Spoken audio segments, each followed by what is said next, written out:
Yeah, I find so. I don't think we've ever done this here, and I may have mentioned it once, but I want to simplify the U.S. economy, and it'll bring it into kind of the way it eventually brought me to Bitcoin, but especially this artificial intelligence side right now. Think of the economy as now being three pieces.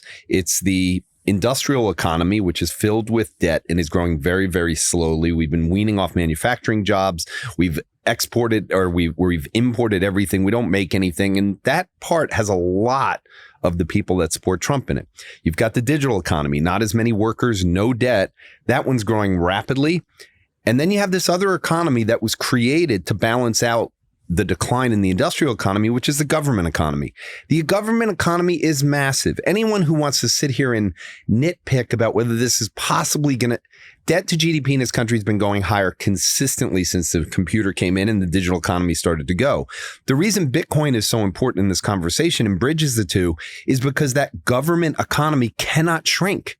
And the reason it cannot shrink, healthcare expenditures are growing right now at 8 to 10% a year because of Medicare and Medicaid, because of the health of the country. There's no way to reverse it.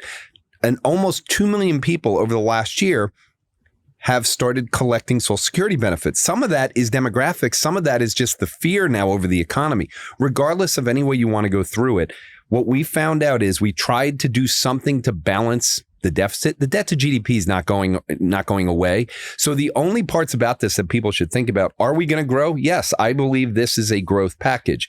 Will it be able to grow more than interest rates? Well, that depends on what happens to long-term rates.